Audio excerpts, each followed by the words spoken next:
Hello friends, we are going to discuss about design of cylinders and pressure vessel. Pressure vessels are generally the containers or pipelines which are used for storing, receiving or carrying the fluids under pressure. Now there are certain types of pressure vessel that are storage vessels, steam boilers, chemical processing vessels and the combination of both. In case of storage vessel, the fluid stored remains as it is, and in case of steam boilers, the fluid undergo a change of state. So the pressure vessels are designed with great care. The failure of vessel in service and loss and life of property are very important.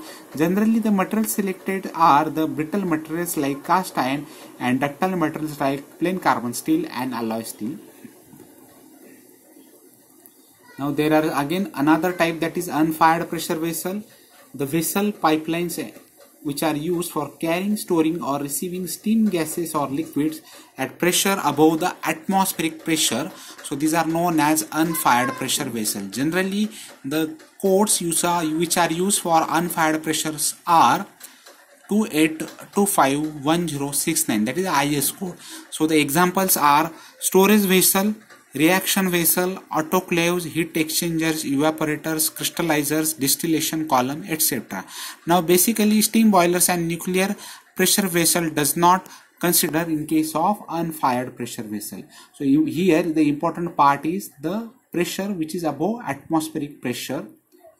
Now the design criteria for the pressure vessel design, there are basically horizontal and vertical types of cylindrical pressure vessels. So their pressure limitation can be considered based on less than 10 MPa or greater than 10 MPa. If the pressure within the system is less than 10 MPa, then we can go for rolling or welding, and if it is greater than 10 MPa, then it will go for forging process. So the failure modes in the pressure vessel: the improper material selection, corrosion, fatigue failure, thermal stresses, the wind, seismic activity and piping loads, brittle and creep failures, improper welding, which are the failure at seam. So these are the variety of points where the pressure vessels are supposed to be failed.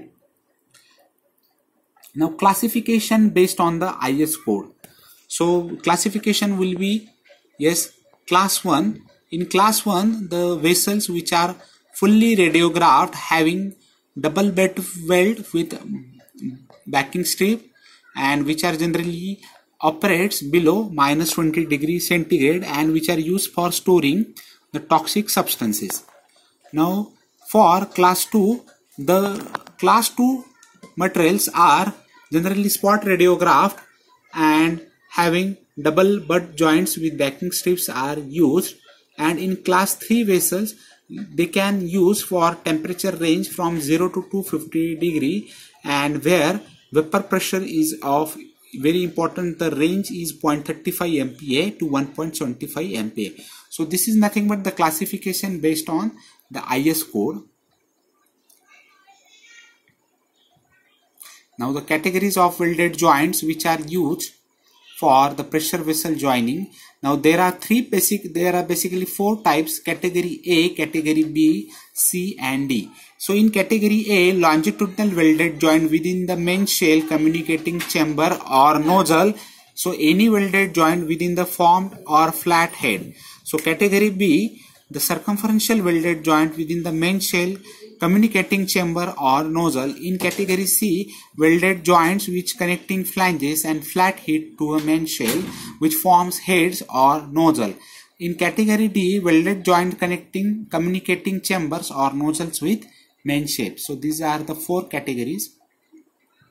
So here you can see the weld joint efficiency, typical locations and categories of weld. So friends, weld joint efficiency can be calculated by strength of plate to the strength of welded joint. So you can see here there are number of parts where the welded joints are typically employed. So the selection of material based on the pressure vessel, the required properties are mechanical properties, corrosion properties, fabrication problem, the cost of material. The commonly used materials are cast iron, plain carbon steel, alloy steel, aluminum alloy, copper and its alloy, nickel and its alloy. So based on the materials and based on the strength, the selection of material is the design procedure we are going to follow.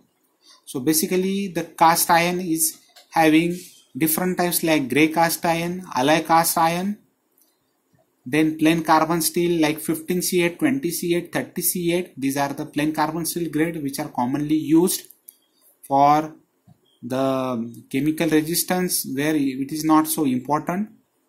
Then there are certain steel, that is low alloy steel, high alloy steel, which includes chromium nickel steel and chromium nickel molybdenum steels. Then aluminum are alloys which are used in case of the acidic substances which are going to store, where temperature range is -150 to 150 degrees centigrade. Then copper alloys are used in case of food processing plant, manufacturing and recovery of organic solvents in heat exchangers.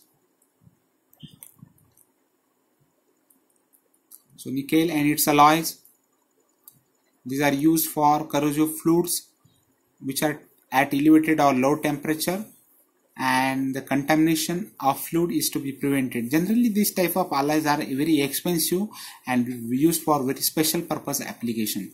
So the design of unfired pressure vessel, you have to consider three important parameters, that is design pressure, allowable stress, corrosion allowance, etc. So the design pressure is generally taken as 1.05 times maximum working pressure, and hydrostatic test pressure is to be considered as 1.3 into design pressure. So the allowable stresses, you can see the sigma allowable you can consider SUT upon 3 or sigma allowable is SYT upon 1.5. So this is based on the ASME code.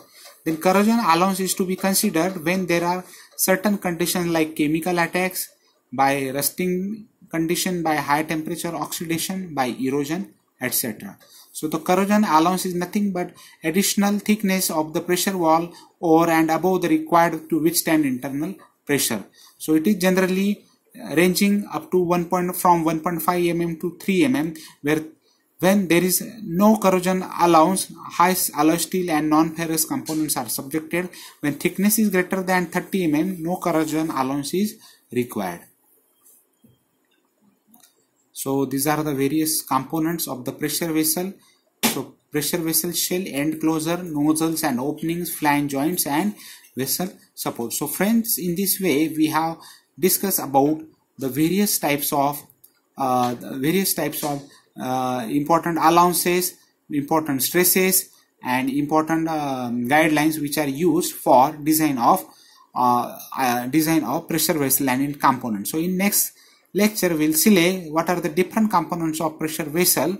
So like pressure vessel shell, end closure, nozzle and openings, flange joints and vessel supports and their design. Thank you.